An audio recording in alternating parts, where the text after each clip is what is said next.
Hi, I'm Sunny. I graduated Bucks New Uni in 2015 and I now work as International Rights Manager for Phoenix Music International in the music industry.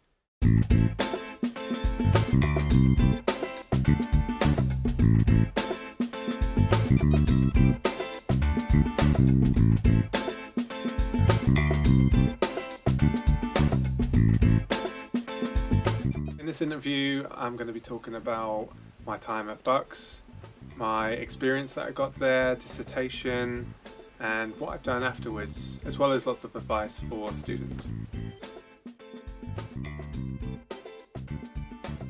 I'm now sort of international rights manager for basically a record label that has 25,000 recordings, and so it's my job to kind of go to all these territories around the world and make sure that we're getting the money in from radio plays or TV plays and stuff like that. A lot of it's just the organisation of our data and stuff like that. It's quite a big data job, but it's also building the relationships with the different territories. So going direct with the Collection Society in Poland or Brazil or wherever it may be.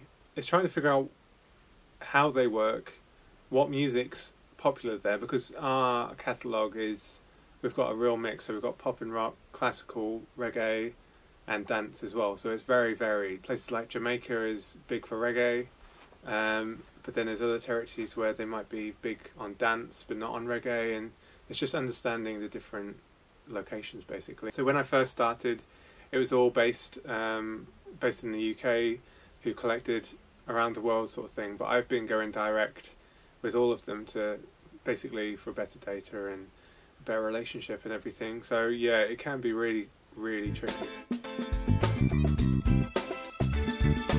I never thought I'd ever go to uni. I never thought I did. And I went to Bucks. I started Bucks when I was 25, so I was a mature student. Prior to coming here, I'd worked in architecture, so nothing to do with music. But I had been using the money from my architectural job to put on gigs as a concert promoter, and I had just done that for quite a long time. And then I think I always knew that I wanted to work in music, but I had to make a decision whether I just moved to London and tried to make it work, doing internships, trying to balance that and trying to save money somehow, and obviously London's so expensive. But I had a friend who'd come to Bucks, who's in the year above me, and he said how good the course was and the uni, and I figured if I come here, I've always wanted to study music or, you know, put into theory some of the things that I had practical experience in. And it means that I'm close to London, so, you know, I can get internships, I can, you know, get work experience whilst having the safety net of, you know, student finance. I think people are slowly appreciating it more now, but I had the same thing. I mean, way back when, a lot of my family just thought, well, you're either a musician or a DJ. I'd had a lot of experience just off my own back. I was 15 and there was nothing to do in my town, so I was like, well, I'll put some music on, there's never music here. So I started doing gigs like that, but I also then worked with bands, I managed bands, I helped release their music like a label, I toured with them. So I've been really lucky to have done lots of different areas of the music, and I guess the tricky thing can be the fact that I love most areas of music, so it's trying to pick one thing that I'm going to do. You know, I think people are too precious about this is the path I have to take, whereas like the best thing I ever did was put on those gigs when I was 15, because I didn't have a clue what I was doing. I had no experience whatsoever, and I didn't really have the money to be able to kind of put it towards it, but doing that led me to doing bigger tours, led me to working with bands, and, you know, eventually ended up sort of where I am now. I did, yeah. So in my first year, I felt like music publishing was one area that I didn't really know much about. And one of the lecturers, I just told him this and how I wanted to get the experience, and it just so happened, it's amazing how it happened all in one time, but they'd just received an email from a publisher that needed someone to come in for an internship. So somehow I managed to time it just right. Yeah, exactly. And I basically started there maybe 1 or 2 days a week, I think. And I ended up working there over the summer, and getting lots of experience there. I ended up doing it, I think, a year and a half, either 1 or 2 days a week or full time during, you know, half term or any of the holidays sort of thing. So yeah, I mean, Bucks were amazing to get me onto that opportunity, and that led to, you know, the next jobs that I got, and that experience was really, really worthwhile. You know, if you don't ask, you don't get. It's so important. I think students, that's one thing they really need to realise, because I know what it's like being a student and being like, well, why would they give me that opportunity? Because I've just started here, especially if they're just out of school or college. Like, you know, I've not had the experience, I can't do it or anything like that. But you just got to ask the question, and you know, it's easier to get more opportunities when you are working. So if you basically just ask around, like, especially lecturers have plenty of contacts. Obviously the uni course will give you such a good grounding in the industry and analytical thought and just how it all interlinks and everything, but that other side of it, the experience and the contacts, that's where you're really going to thrive with, you know, post-uni. So you've got to get the balance, and I know how tough it is. You might have a job to get some money in as well as your student loan. You want to be sociable, you want to make friends because you moved away, you want to go back and see family. Like, I completely appreciate how tough it is and how little time there is to manage, you know. It just gives you the safety net, because you might not have that later on. It's the best chance to try, and you might not like it, and that's totally fine. It's about figuring everything out, figuring out what's best for you and what you like. At the end of the day, you just have to throw yourself into any opportunity that you can get, really. I was lucky that even before coming to uni, as I say, I never thought I'd actually go to uni, but I'd already sort of I'd been a concert promoter for 10 years from 15.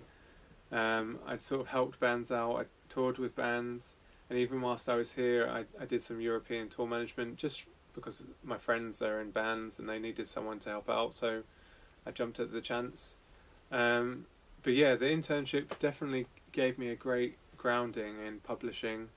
I sort of knew aspects of it wasn't really for me, but there was aspects that was. So if you don't get those opportunities, you won't, you know, take that path, and you won't come to that conclusion. My first job, it was sort of a temp job, and it was within music. It wasn't what I wanted to do, but it was a foot in the door, and you know, if you're earning money, it means that you can afford to maybe take a bit more of a gamble, or, you know, get work experience. It's definitely easier to get a job when you've got a job. Mm-hmm. And I think sometimes, again, people can be quite precious about, it's close, but it's not what I want to do, or I could do that, but I'm really holding out for this. Like, you can't afford to do that, because time will pass, people will nip in, in the month or two that you were kind of lulling about, sort of, do I do that? Maybe I won't. Someone else has gone and got experience for a month, and they're already like a slightly better candidate. I think the first time I technically did any sort of tour management was, I must have been like 18 or 19, and my friend's band, we just had some shows lined up and they needed someone to drive the van, and I was like, why not? I've sort of always, luckily I've been one of those people just to be like, oh, I'll give it a go, I'll see if I can do it, sort of thing, and that's definitely helped me a lot. Whilst I was here at uni, there was a band that I was helping out who are no longer going, but they basically were doing the same thing. They figured that, I think they'd actually been offered a festival in Serbia, which didn't happen in the end, but because of that, they figured they need to do the routing up to Serbia to make it worthwhile. So they should get some shows in Belgium and Luxembourg, maybe Germany, Holland, Hungary, sort of going down towards there to make it financially viable to do it. They basically had it planned, they needed someone, I jumped in, and then I was like, well, if I'm doing that, I can help with tour management, I can help do your merch. And that's sort of how it started. I did 3 of those tours, I think through the 3 years I was here, more or less. That band played the SU, and since then they've gone on to be 2 separate bands, and I've toured Europe with one of them as well. It's definitely been a lot of scary situations where you're like, well, technically I'm the tour manager, I have to I have to deal with this. So you just figure it out as you go, and I think that's probably, I mean, wasn't too serious, was it? Wasn't too serious. No, there's been some shady moments where things could have got serious, but luckily they didn't get too serious. But as I say, like, just jumping into those opportunities and getting that experience, that's when you really learn. That's like, even in those terrible situations where you're quite scared of what could happen, that's when you go, okay, now that I've lived that experience, what would I do differently next time? Like, that's the only way in life, in whatever you do, the only way you're going to progress is if you do something and can look at it and be like, I wouldn't do that again, I would do that again. This is what I like from it, this is what I don't like. It's always just kind of narrowing what you want to do, trying to figure it all out. And, you know, there's no boundaries on what you can do. As long as you are brave enough to just jump at opportunities, then just take it. There's always bands who need someone to do merch, or there's always, you know, if you can drive, they could probably do as a driver, or, you know, that's how you start, and that's how you do it. No one can get to the top if you don't start at the bottom. It's a funny one with Dissertation, because I never ever thought I'd discuss social media. I never really was that interested in social media. I don't think I was on it, obviously, as everyone is, but I mean, I'd started my music industry blog through being here, basically. It was an extension of the things that we were studying. I figured it's a good avenue to just write about the things that I'm learning about and, you know, progress some thoughts about that. But yeah, I think through one of the modules, a social media kind of module, just some of the things that were being discussed, I just really clicked with me, and it just, you know, I think it just made me really curious about that side. And I think I've always been fascinated by concepts of like identity and community and stuff like that, and seeing social media, seeing the change through MySpace and through to Facebook and everywhere, like what we've got now, I just find it really fascinating. It's a completely new tool that is still being developed. So yeah, I mean, it was very much a psychological kind of dissertation about why people like and follow people on social media, you know, and I guess that notion of community, and why in certain fan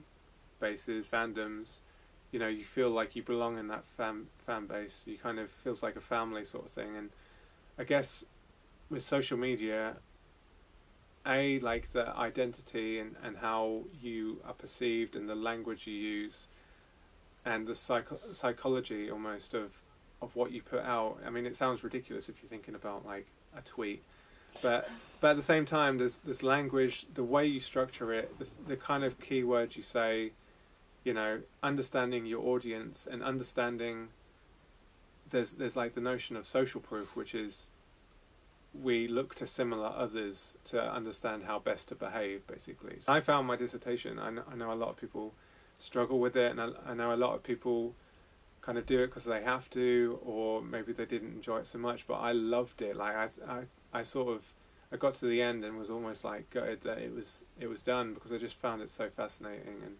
it's now up on my blog for anyone to read as well, if they want to read 10,000 words.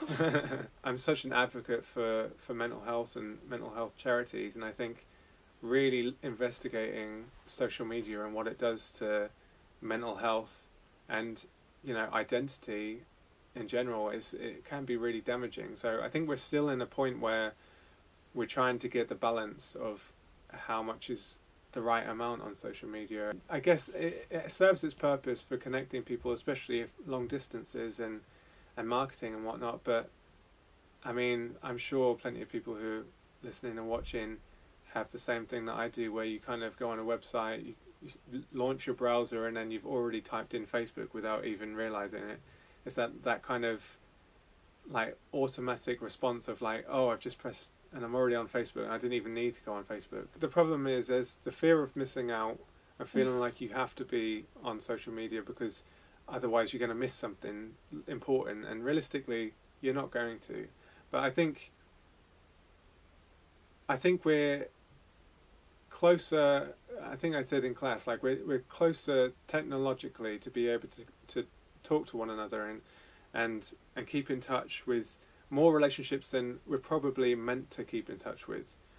But most of the time, and certainly with mental health, like we're further apart. We're not emotionally close to people because we put out what we think we're supposed to put out, or the best parts of life, and that the kind of important communication, talking with friends and family, like candidly about how you're feeling on mental health. Like it's almost that whole, you can't show weakness, you always show the best side of you, and that can be really, really damaging. And I think it's definitely coming to light now with there's so many great mental health charities doing studies on social media and the damage it can do. So I think trying to bring down the amount you're on social media can only be a good thing.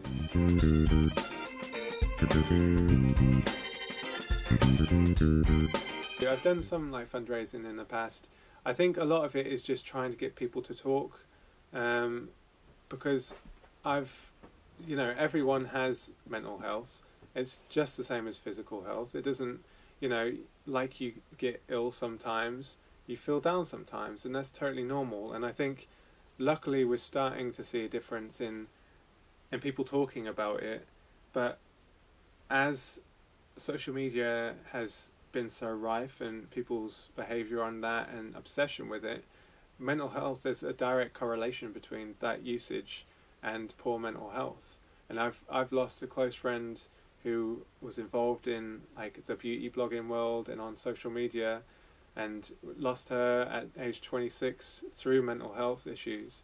So I know that for the rest of my life I always want to do my part for mental health charities and ensuring that people talk more, and realizing that identity for men, for instance, we're gone are the days of these men are strong, they never cry, this is the man's job, this is that's not where we're at now, luckily. And I'm so pleased that men are encouraged to be open with their feelings. There's a really great book by Robert Webb, How Not to Be a Boy, which is really great. It's kind of just discussing toxic masculinity and areas like that. And life can be tough, like trying to, especially early years, but throughout your life, trying to figure out who you are. And you don't stay the same, you're always changing. So having good mental health, talking about how you're feeling, being there for friends and asking if they're okay, and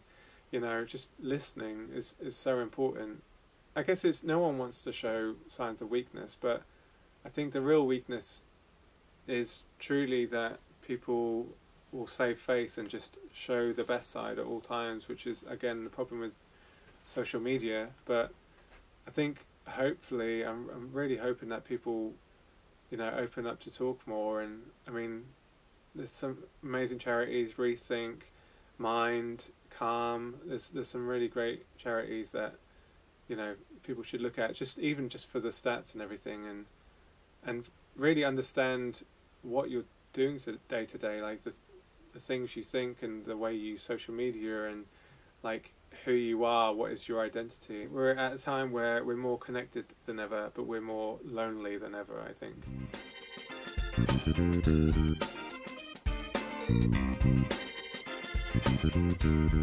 You need work after uni, so it makes sense to apply for internships as long as you can afford to do that, because again London's expensive and whatnot. But there's no harm in applying for anything, even if you're completely you don't have the experience for it. Like sometimes people will look at that and be like, they'll see that you've got the guts to kind of go for these things and be like, well, you stand out because of that. If you want it hard enough, then you've just got to go for it and make it happen. I think the blog, it's funny with the blog, because I started it just as a way of, delving into some of the subjects that I was learning about. But since then it's kind of developed into an area where I basically wanted to be a resource for either upcoming bands or anyone who wanted to work in the industry, I wanted it to be a resource that they could go to and they could see other people being interviewed who work in the industry and learn from their experience and take their advice. It's not a blog where I review music. There's plenty of those, but it's basically about experience and advice. And I've been really lucky that because of that, I've had loads of experience. Like I was at Festival backstage this year and got to hang out with like Plan B and stuff like that, which would never happen if I hadn't started that at uni. You never know where things will take you if you don't give them a shot, sort of thing. And with the podcast as well, I mean, if I'm brutally honest, like the podcast was a way I'd moved to London, like I'd met all my close friends are back in Norwich where I'm originally from. I know I wanted to meet people. I wanted to meet people in the industry because it's, you know, a contacts game. It's the more people you know, the easier it is to kind of navigate. And I think there was a lot of people who, some of which I knew, some of which I didn't, and a lot of them I knew they had really interesting experiences, but I didn't know enough about them and I wasn't close to them. I didn't know them. So I think the podcast basically came from, I want to personally know more about their experiences, and I'm sure someone else does. So it's always been basically, I want to do the content that I would want to see, and I think other people would want to see as well. And I think I'm basically due to start filming season 2 of the podcast soon, after taking a bit of a break. But there's already like plenty of people with really interesting experiences and some, you know, areas that I have no idea about, so I'm going to learn a lot from it as well. So, you know, if you're learning, you're kind of always going to be moving forward, basically. I think a lot of it is just, I think a lot of the time not being an expert is the best thing, because you can ask the questions that others would be asking anyway. Because I mean, certain areas with certain people, I'm just curious about their connection to music and what made them get into the role that they're doing. But I want to know what they do day to day. I want to know sort of what's your plans for after this, or, you know, what's the best thing about it, what's the worst thing. Like asking the questions that you might ask down the pub to someone, but asking it on camera.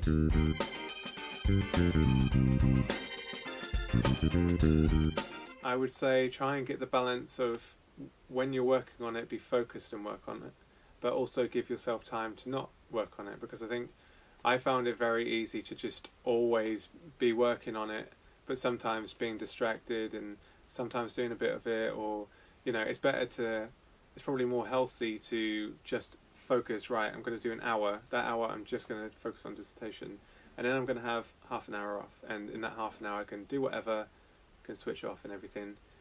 In terms of advice, I guess be mindful of the industry and what you want to do outside of it. It can be really tough to juggle, you know, uni, dissertation, your social life, as well as trying to find opportunities, because it can be scary. Like the final year is quite scary, and to be honest, the first year after graduating is probably the hardest, because you're getting out of that comfort zone. You've got the safety net of university whilst you're here. You know that you're here for 3 years, that's what you're doing. But after that, you're into the big bad world, and you're kind of trying to figure it all out. But everyone goes through it, and I think you've just got to try and get the experience whilst you can. Focus on your dissertation and try not to leave it to the last minute, because yeah, I was quite lucky that I sort of had started it quite early and got through it in a good amount of time to allow for, you know, changes or amendments or making it better. Not rushing it. Yeah, because 2 days before it's due. I know a lot of people who may have done some late nights in the last week where it wasn't ready. But yeah, just give yourself the time, and I think organising your time is probably one of the hardest but best skills that you could actually figure out in uni, because it's, you know, there's a lot to be done. You've got to socialise, especially in the early years when you're getting used to being away from home and building friendships and the like. I don't think anyone can really prepare you for post uni, because you don't know what you're going to be doing, you don't know where you're at. But if you've given yourself all the experience and, tried your best at uni, that's going to give you the best grounding possible. Try and get work as soon as you can after you've left, but know that, it might take you a year or two to find something that you actually want to properly pursue, and that's totally fine. I think a lot of people think, oh, you've gone to uni, you must now be exactly where you want to be. But uni isn't just about the specific course you're doing, it's also thinking analytically, it's also growing as a person, being more confident. But don't be precious about post-uni. As long as you're working hard and you're trying to get as much experience as you can and getting your foot in the door into a new job, that's all you can do.